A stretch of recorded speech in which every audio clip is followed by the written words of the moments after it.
Hello everyone. So guys vocabulary series को देखते हैं। देखिए आज के जो वर्ड्स है गाइस, ये बहुत ज़्यादा हाई लेवल कॉन्वर्सेशन में यूज़ होते हैं, जैसे शशि थरूर, एलन मस्क, तो ये सब जब इंग्लिश में बात करते हैं तो ऐसे शब्दों का यूज़ करते, वही शब्द मैं लाया हूँ।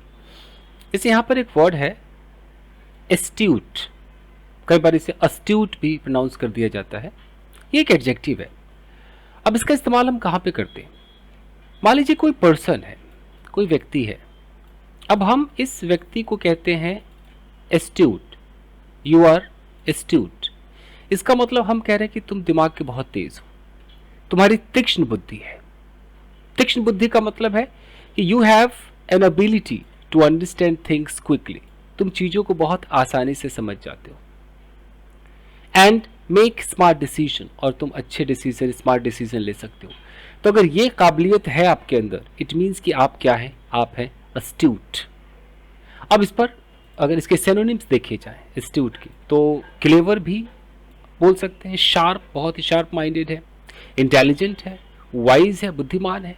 ये सब एस्ट्यूट को कहा जाता है। अगर एंटोनिम्स की बात करते हैं तो फुलिश कह सकते हैं, स्लो कह सकते हैं, अनवाइज कह सकते हैं, बुद्धि नहीं है। डेली लाइफ में हम कैसे यूज करेंगे अस्ट्यूट को? यह लिखा है कि माई मदर इज अस्ट्यूट, मेरी जो माँ है वो बहुत ही बुद्धिमान है।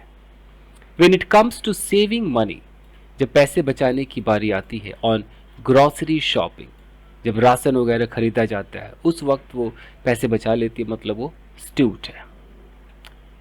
The chef made an astute decision, decision भी बहुत ही दिमाग वाला था, दिमाग लगा करके बहुत ही एकदम एक अच्छा डिसीजन लिया गया था।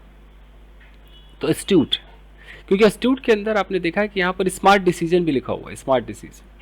तो आपके अंदर काबिलियत है कि आप चीज़ों को आसानी से समझ भी जाएंगे और आप स्मार्ट डिसीजंस भी लेंगे, क्योंकि आप हैं अस्ट्यूट। चलिए आगे देखिए। My grandmother is an astute observer, observer है, चीज़ों को ऑब्जर्व करती है, बट अस्ट्यूट बहुत दिमाग वाली है, बहुत जल्दी ऑब्जर्व कर लेती है। She always knows when something is wrong, उन्हें पता चल जाता है कब क्या गलत होगा। In our family my father is the most astute, वो सबसे ज़्यादा तीक्ष्ण बुद्धि वाले हैं। वेन हैंडलिंग फाइनेंशियल मैटर्स, जब फाइनेंशियल मैटर्स हैंडल करने की बारी आती है। She made an astute plan, बहुत ही दिमागदार प्लान बनाया, to prepare all the festival sweets in advance. तो आप बताइए कि आपकी फैमिली में कौन है अस्ट्यूट? एक बार आप सारे वर्ड्स को आप भी सर्च करें, आप भी इसके एग्जांपल्स ढूंढें। मैं वही वर्ड्स दूंगा जो अच्छे लेवल पे चलते हैं, कॉन्वर्सेशन में यूज होता है। कुछ ऐसे वर्ड्स होते हैं जो लोग बोलते नहीं, लिखने में यूज करते हैं, बट मैं वो सारे शब्द ला रहा हूं जो बोलने में यूज होते हैं, बट छोटे मोटे लेवल पे नहीं, बड़े लेवल पे। चलिए आगे देखिए। नेक्स्ट है बेनेवोलेंट। बेनेवोलेंट मुझे लगता है बहुत लोगों को पता भी होता है। बेनेवोलेंट एक एडजेक्टिव है।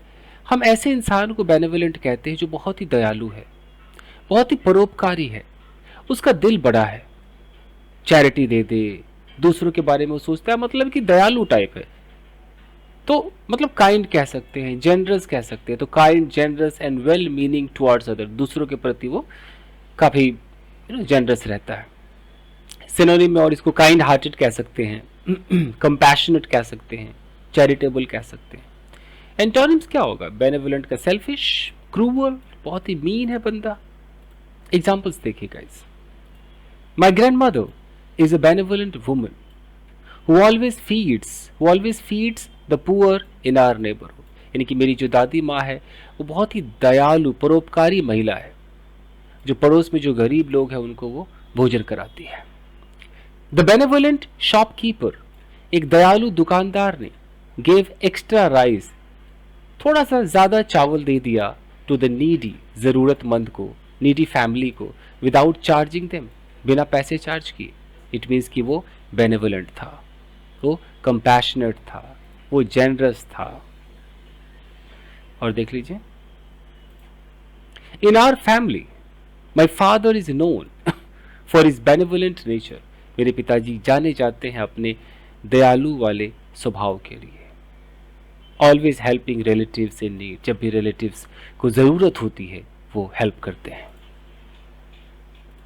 Our teacher was so benevolent, हमारा टीचर बहुत ज़्यादा दयालु था, दयालु थी, that she bought books for students who couldn't afford them, जो स्टूडेंट्स किताबें नहीं खरीद पाते थे उनको उन्होंने किताबें खरीद कर दी, बहुत ज़्यादा बेनेवलेंट थे। तो बेनेवलेंट आई थिंक समझ गए होंगे। The community came together in a benevolent act, ये बहुत दयालु कृत्य के साथ वो कम्युनिटी सामने आई। To cook meals for flood victims, जो बाढ़ के जो विक्टिम्स थे उनके लिए भोजन तैयार किया।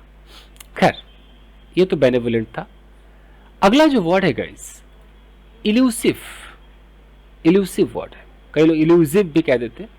इल्यूसिव का मतलब क्या होता है? मुश्किल से पकड़ में आने वाला, यानी कि डिफिकल्ट टू फाइंड, कैच और अचीव। कोई भी चीज अगर आपको लगता है कि इल्यूसिव है, मान लो कि हो सकता है कि किसी की ऐसी जिंदगी है जहां पर उसके लाइफ में कभी खुशियां नहीं मिलती है, यानी कि हैप्पीनेस उसके लिए इल्यूसिव हो गया है।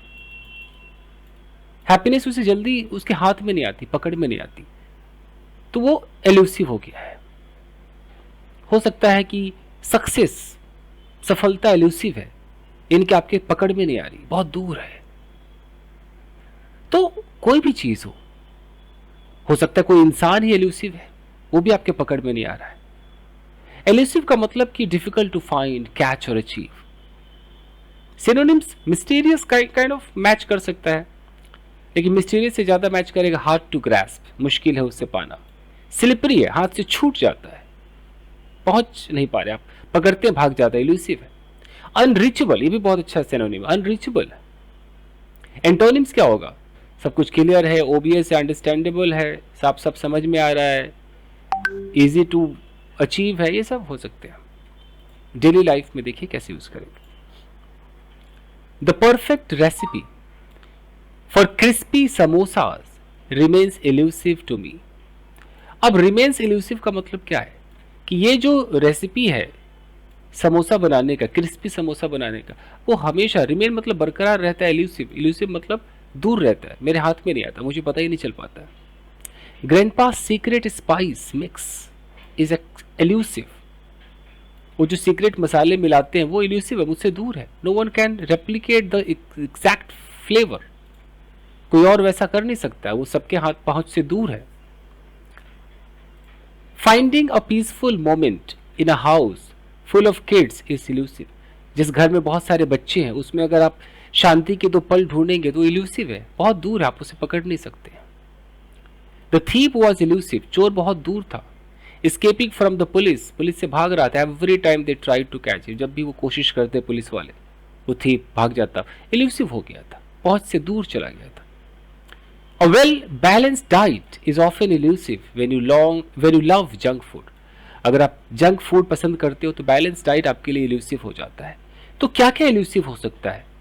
हो सकता है किसी के लिए खुशियां इल्यूसिव हो, तो किसी के लिए सक्सेस इल्यूसिव हो, तो किसी को शांति नहीं मिल रही, शांति उससे कोसों दूर है, इल्यूसिव है। पीस इल्यूसिव, उस घर में शांति नहीं, इल्यूसिव है।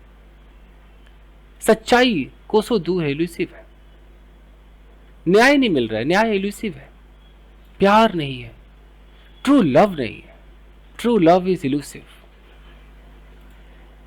फिजिकल आइटम में अगर देखें तो भाई कोई ऐसा एनिमल है, कोई बर्ड है जो इल्यूसिव है, क्रिमिनल इल्यूसिव है, कुछ भी, सीक्रेट रेसिपी इल्यूसिव है, डेजर्ट में बारिश इल्यूसिव है, एक अच्छा सनसेट इल्यूसिव है, काइंड ऑफ बहुत सारी चीजें।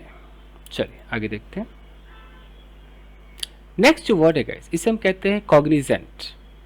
कॉग्निजेंट एक एडजेक्टिव है। कॉग्निजेंट का मतलब क्या होता है? इसका मतलब होता है कि हैविंग नॉलेज और बीइंग अवेयर ऑफ समथिंग।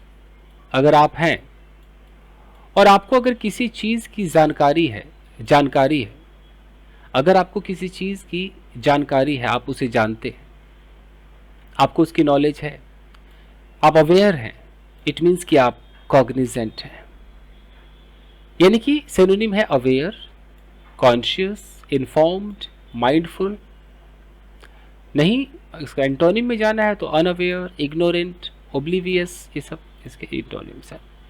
जैसे यहाँ लिखा हुआ है कि mothers are always Cognizant.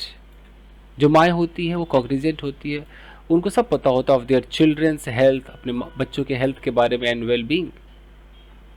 My father is cognizant of the electricity bill, electricity bill के बारे में उन्हीं को पता, वो कॉग्निजेंट है। It means he knows this, he is aware of this. The chef was cognizant of food allergy, उसे पता था किस फूड से एलर्जी होती है, वो कॉग्निजेंट था। She is cognizant of her grand mother's dietary restrictions, वो पता है, उसे जानकारी है। A good host is cognizant of their guests need, एक अच्छा जो होस्ट होता है, मेहमान को क्या चाहिए उसके बारे में वो अवगत होता है। तो अवगत कह सकते हैं कि मैं अवगत हूँ, मैं जानता हूँ, मुझे पता है, मैं कॉग्निजेंट हूँ। देखिए, तो ये तो कॉग्निजेंट हो गया। लास्ट आपका जो वर्ड है इसे बोलते हैं कनंड्रम। कनंड्रम हो सकता है आप में से किसी ने सुना ना हो, हाई फ्रिक्वेंसी वर्ड है, बहुत कम सुनने को मिलता है, बट हाई लेवल पे तो मैंने खूब सुना, अच्छे लेवल पे लोग यूज़ करते हैं, बड़े बड़े लोग यूज़ करते हैं कनंड्रम का। कनंड्रम का मतलब होता है अ कंफ्यूजिंग और डिफिकल्ट प्रॉब्लम और अ क्वेश्चन। अगर आपसे कोई सवाल पूछ ले और वो बहुत ही डिफिकल्ट हो, कंफ्यूजिंग हो, मतलब कोई कनंड्रम है, गुत्थी है, वो सुलझ नहीं रही है, ऐसा लगता है पहेली जैसा कुछ पूछ लिया है। ओके, तो इसको आप सिनोनिम में डिलेमा भी कह सकते हैं कि पता नहीं क्या है, क्या सही क्या गलत है। पजल भी कह सकते हैं कि क्या है यार, मिस्ट्री, रिडल। तो कनंड्रम को इस तरीके से भी देखा जाता है, कोई सचमुच भी रिडल है, कोई पहेली पूछ ले वो भी कनंड्रम है, और कोई ऐसी बात है, ऐसा कोई सवाल किसी ने पूछ लिया तो भी कनंड्रम है आपके लिए, मतलब बहुत ही कठिन क्वेश्चन हो गया है। जैसे deciding what to cook for dinner every night is a conundrum for my mother, इनकी ये डिसाइड करना कि हर रात क्या पकाएं एक कनंड्रम है, एक ऐसा क्वेश्चन है कि बहुत मुश्किल है, बहुत डिफिकल्ट सवाल है, क्या पकाए भाई। दिस, ये डिसाइड करना, दिस डिसाइडिंग इज कनंड्रम, समझ रहे। और देखिए, balancing work and family time is a conundrum for many parents, काम करे कि फैमिली को समय दे, इसको बैलेंस करना है, कनंड्रम है। कनंड्रम मतलब एक पहेली है, एक मतलब एक डिफिकल्ट है, डिफिकल्ट बात है और कठिन समस्या है। पहेली भी इसका मतलब है, कठिन समस्या भी है, तो अभी सारे कठिन समस्या वाला आप देख रहे हो। लेकिन finding a lost earring in the messy kitchen was a real conundrum, ये गुत्थी थी कि भाई ऐसे किचन के अंदर जहाँ सब कुछ फैला हुआ है और वहाँ पर आप एक ईयरिंग को ढूंढते हैं, तो वो कहीं ना कहीं कनंड्रम है, गुत्थी है, एक पहेली है, बहुत मुश्किल है। Grandma's old recipe book had missing pages making it conundrum to recreate the dish, page ही गायब है तो बहुत ही मुश्किल है ना, गुत्थी एक पहेली है, कैसे होगा भाई। Choosing the right gift for my father's birthday was a conundrum as he never asked for anything. Conundrum का मतलब कि बहुत टफ है, किसी काम को करना समझ में नहीं आ रहा, कैसे करे, एक पहेली से बन गई है, एक गुत्थी से बन गई है, उसे हम कनंड्रम कहते हैं। अब एक स्टोरी में देखते हैं इसका इस्तेमाल। It was a peaceful Sunday, बहुत ही शांति भरा संडे था, संडे इवनिंग था, एट रियाज हाउस, रिया के घर पर। But the kitchen was full of chaos, लेकिन किचन में बहुत ही अफरा तफरी मची हुई थी, हो हल्ला हो रहा था। हर मदर एन अस्ट्यूट कुक, उसकी माँ जो एक बेहतरीन कुक है, अस्ट्यूट मतलब तीक्ष्ण बुद्धि वाली कुक है, समझदार कुक है, was skilfully preparing a variety of dishes for the guest, मेहमानों के लिए बहुत सारे डिशेज बना रही थी। She always new the right balance of spices, उसे पता होता था हमेशा कैसे बैलेंस करे स्पाइसेस को, never measuring but always getting it just right, कभी नापा नहीं करती थी बट वो सही उसका बैलेंसिंग रहता था। मीनवाइल हर फादर अ बेनेवोलेंट मैन, उसके जो पिताजी थे जो बहुत ही दयालु आदमी थे, insisted on inviting the new neighbours for dinner, उन्होंने बोला कि यार पड़ोसी को, नए पड़ोसी को इनवाइट करते हैं, बहुत जिद की कि बुलाते हैं। We should always make people feel welcome, हमें दूसरों का स्वागत करना चाहिए। He said with a warm smile, एक अच्छे से स्माइल के साथ। Riya admired his kindness, Riya ने उनकी काइंडनेस को एडमायर किया, but she was worried about the seating arrangement, लेकिन वो चिंतित थी कि कैसे बैठाएंगे सारे मेहमानों को। हर हाउस वॉज स्मॉल, उसका घर छोटा था, and accommodating so many people was a conundrum. इतने सारे लोगों को उसमें सेट करना, बैठाना एक कनंड्रम था, एक गुत्थी थी, एक मुश्किल सवाल था, एक कठिन समस्या थी, conundrum. As she tried to figure out the seating plan, वो सोच रही थी कैसे कैसे बैठाएंगे। Her younger brother was busy chasing their cat, younger brother तो अपने बिल्ली को ही ढूंढ रहा था। मिटेंस, बिल्ली का नाम था Mittens, who had suddenly become elusive, जो अचानक ऐसा हो गया था कि पकड़ में नहीं आ रहा, कभी इधर भाग रहा है, कभी उधर भाग रहा है, हाथ पे आ ही नहीं रहा। One moment she was in the living room, एक मोमेंट में वो लिविंग रूम में थी, and the next she had disappeared, फिर वो गायब सी हो गई अंडर द सोफा, सोफा के अंदर चली गई। मिटेंस इज लाइक अ मजिशियन, वो जो बिल्ली है मजिशियन की तरह है। She is here 1 second and gone the next, अभी यहाँ है फिर गायब है। ही सेड लाफिंग, उसने हंसते हुए कहा। रियाज ग्रैंड मदर, रिया की जो दादी माँ है, who was always Cognizant of everything happening, जिन्हें हमेशा पता होता था कि क्या क्या हो रहा है इन द हाउस, घर में, नोटिस्ड, उन्हें नोटिस किया, हर वरीड फेस, उसके चिंतित चेहरे को। डोंट स्ट्रेस बेटा, बेटा चिंता ना लो, उन्होंने कहा। The important thing is that everyone enjoys the meal, not where they sit. Important है कि सारे लोग खाना एंजॉय करें, ये नहीं कि वो कहाँ बैठते हैं। तो ये थी छोटी सी कहानी। आई होप कि आपकी समझ में आई होगी guys. Thank you very much everybody, video को लाइक कीजिएगा। आज के जो वर्ड्स हैं, ये वर्ड्स थोड़े हाई फ्रीक्वेंसी वर्ड्स है, हाई लेवल वर्ड्स है, तो आप अगर सीखेंगे तो अच्छे लेवल पर आप इसका इस्तेमाल कर सकते हैं, बिजनेस वगैरह, मीटिंग वगैरह में आप इसका इस्तेमाल कर सकते हैं। Thank you guys, thank you very much.